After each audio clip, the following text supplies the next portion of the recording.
Narito na ang ating panulak sa pananghalian ng H2O o Hot Issue sa Hotline at Opinion.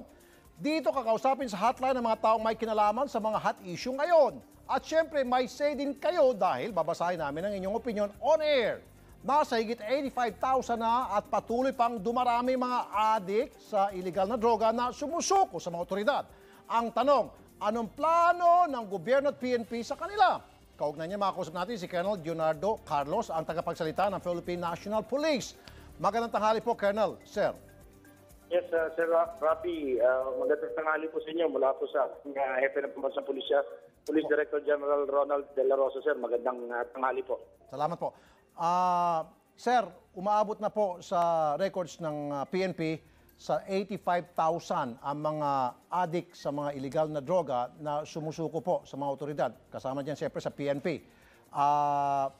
Ang nangyari kasi, sir, matapos silang sumuko, sila po ay isinasalang sa oath-taking ceremony at pinasusumpa na hindi na maging adik at pagkatapos ay pinauwi na. At kung tatanungin po natin ang mga eksperto, sasabihin nila na it just doesn't work.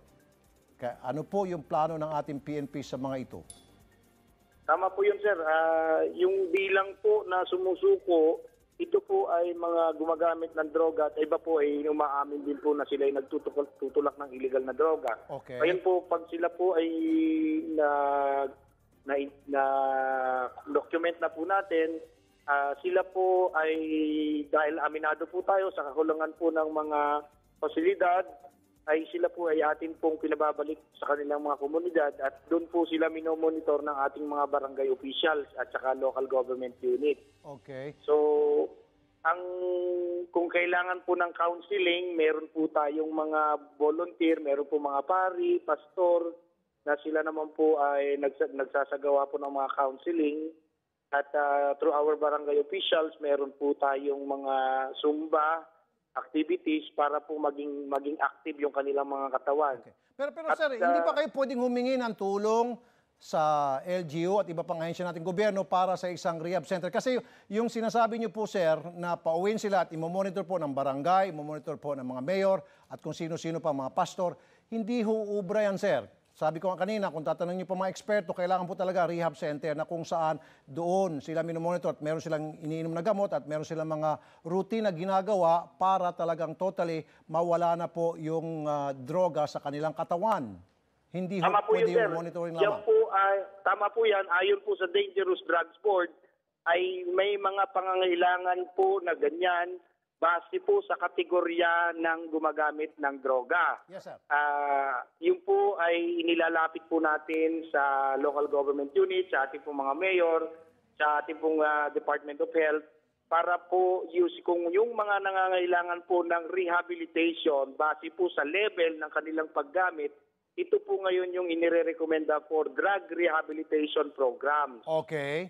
Yun po. So, ang sabi nga po ng DDB, though this is a problem, this is a happy problem. So, Okay. ginagawan po ng paraan ng Dangerous Drugs Board Okay. na naaayon po sa Republic Act 9165, yung Okay. pong ahensya ng gobyerno na sila naman po ang mamamahala, particular po Okay. doon sa pangangailangan ng Sige po. So rehabilitasyon. kailan po tayo makakita ng papapatayo ng mga drug rehab centers? Agad-agad po dapat ito at doon po natin ilalagay yung mga sumusukong mga drug dependents na umaabot na nga po halos 100,000 na po, 85,000 in counting.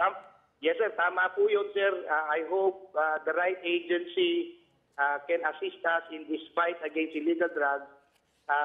Kaya nga po inilalapit po natin sa local government unit kung sila po may Okay. kakayahan para magpatayo po ng rehab center. Inilalapit din po natin ito sa pwede po maging partner natin para ma-sponsor po yung mga kailangan pong mag-rehab Okay. sa mga private rehab center. So, Okay. we hope that the agencies po na partner natin dito ay sila po naman. Okay. So ibig sabihin, may sir, action po. hingi kayo ng tulong sa LGU at iba pang mga ahensya ating gobyerno para sa pagpapatayo ng mga rehab centers. Okay, good. Okay po na Tama answer po yan. yun, sir. Yun po yung ating ginagawa. Isa na lamang po, sir. Meron pong mga may-ari ng mga punerarya na umaaray na dahil nga po, ito mga napapatay daw ng mga drug user or pusher na nanlaban, umano, dumarami at wala hong umaako o nagkiklaim ng mga kamag-anakan, ano na pong gagawin nila? Wala ho ba maitutulong yung ating gobyerno na para ma-subsidize man lang daw itong mga bangkay na nasa kanila na wala hong nagkiklaim at sila hong bahala na umayos o pagpapalibing sa mga bangkay na ito? Tama po yun, sir. Yan na nga po yung nagiging consequence, the current consequence ng ating laban sa droga. Unfortunately po, yung function of the PNP, coordinative po kami at nagre-request po kami ng tulong galing po sa iba pa hong ahensya ng gobyerno na maaari pong makapagbigay ng serbisyong ito. Okay. Ito pong nakausap ko kamakailan, si Mang Pedring. Isa po siyang trabahador sa punerarya. Sabi niya, naluluging na nga raw yung pinagtrabaho niyang punerarya. Baka naman daw po, sir, minsan, isang araw, mag-operation naman daw yung mga pulis sa mga lugar na kung saan tumatambay yung mga mayaman na pusher at manlaban at patumba-tumbahin sila. At syempre, meron na magkiklaim dahil mayaman sila. Dito raw po kasi mga natutumba ngayon, puro mga no money. Kaya napapabayaan nila. Baka pwede raw po, sa ay kay Mang Pedring, yung daw pong mga lugar na tambayan ng mga mayayamang pusher at yun daw pagtutumbahin pag nanlaban para may pang burol at may pang tubos yung mga kamag-anakan. Opo, sir. May mga gagawin din pong pag-operation po yung ating PNP. Targeting din po itong mga ganitong klaseng nagtutulak ng droga.